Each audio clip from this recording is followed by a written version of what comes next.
Welcome to CNN 10, a 10-minute, cost-free, subscription-free show that explains the news. I'm Carl Azuz.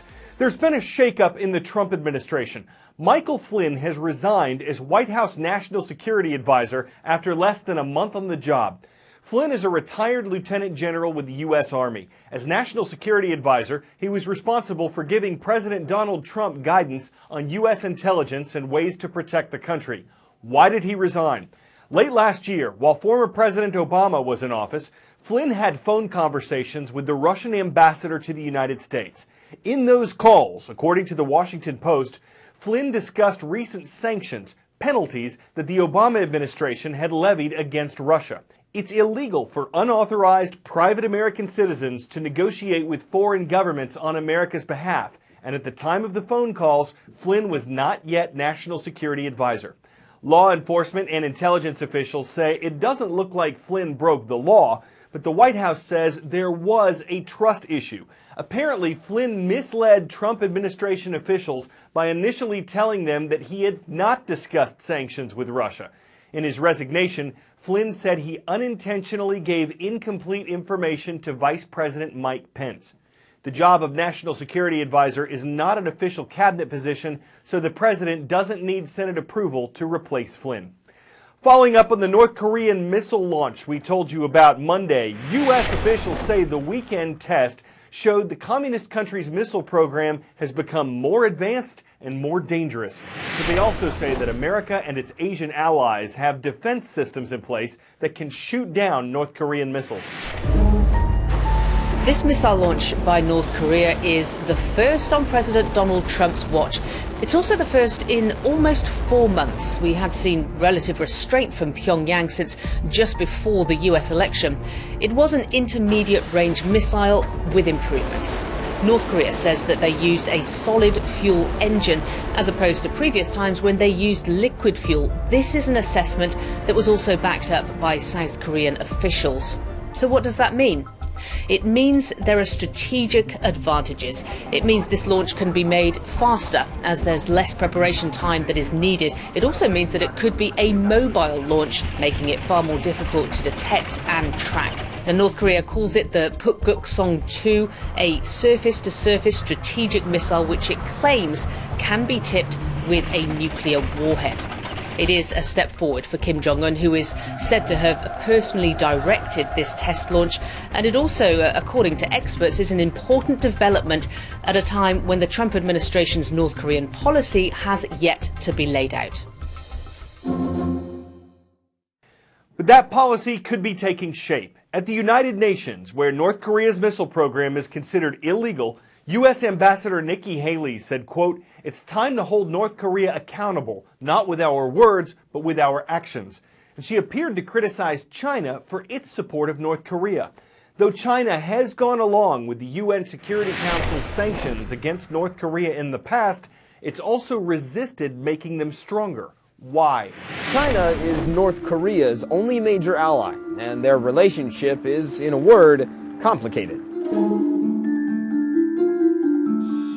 Despite their ties, that bridge here on the Yalu River is the only way you can cross the Chinese-North Korean border by train or by car. It's part of the way China supplies North Korea's economic lifeline. At least 70% of its total trade runs through China. Without it, the Kim Jong-un regime would likely collapse, triggering a refugee crisis on China's doorstep, something Beijing deeply fears. U.S. President Donald Trump says Beijing should use that leverage to force Pyongyang to dismantle its increasingly active nuclear weapons program. China has condemned North Korea's actions and helped draft the latest round of UN sanctions against the regime. But experts have questioned China's willingness to enforce the sanctions, saying that China needs a stable North Korea to counterbalance U.S. military influence in the region. But many suspect that no matter what Trump or China does, Kim Jong-un will never abandon his nuclear weapons program. It's his only real card to play on a world stage increasingly wary of the young leader. 10-second trivia. What animal is responsible for more human deaths than any other? Sharks, bears, mosquitoes, or snakes?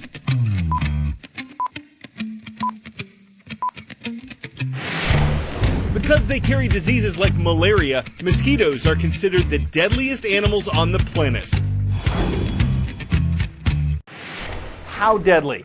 Well, if you look at malaria alone, the World Health Organization says almost half the global population is at risk of catching it. There were an estimated 214 million cases of malaria in 2015, and 438,000 people died, mostly in sub-Saharan Africa. There are drugs that effectively treat malaria, and there are chemicals that effectively repel mosquitoes. There are also concerns about the possible long-term health effects of these chemicals. Could they be a solution on items people use every day? 429,000 people die from malaria every year. But what if your sandals or your furniture could help change that? This is Fredros Akumu. He's a researcher in rural Tanzania and he hates malaria. As we speak, my mother has malaria, as we speak right now. If you have malaria, you call on God and say, take me today. You want to die. Fredros and his team of researchers want to end malaria with the help of a chair. But why a chair? In regions like this, putting bug spray on every day is impractical and expensive.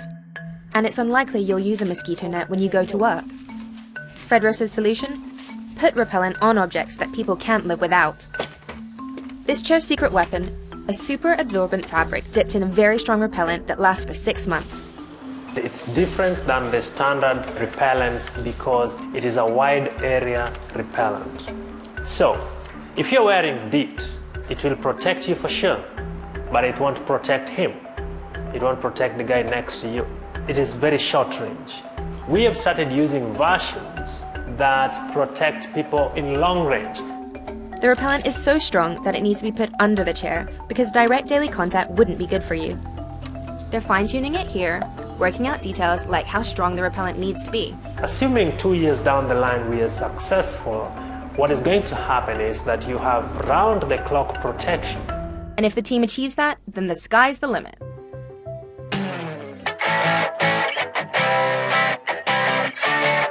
"10 out of 10. A cheap pen can cost you 10 cents. A Fisher Space Pen is $20.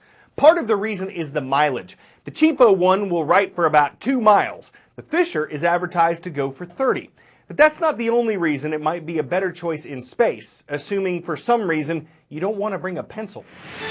You've probably never tried to use a pen upside down, but if you did, you'd have a tough time.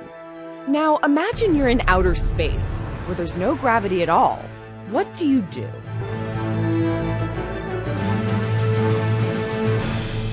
October 11th, 1968. The first Apollo astronauts enter Earth's orbit, and the first space pens were right there with them. They're not like other pens. Instead of relying on gravity, they have special pressurized cartridges that use nitrogen gas to push ink out, which means they can write at any angle, or in extreme cold, or extreme heat, where the ink in a normal pen would get too thick or too thin to write. And while most pens use water-based ink, space pens use glycol, allowing them to write underwater or even through grease. Paul Fisher first created the pressurized ink cartridge in 1966. The next year, NASA purchased 400 of them for $6 a pop. More than 60 years later, Fisher space pens are used on the International Space Station. Your other pens might run out of ink pretty quickly, but this one should last you about 100 years. At least that's its shelf life. Should they be penalized or de-righted for creative advertising? Guess it depends. If your head's above the clouds and you find yourself feeling pensive, it's reassuring to think you've brought along the right stuff. I'm Carl Azuz for CNN Penn.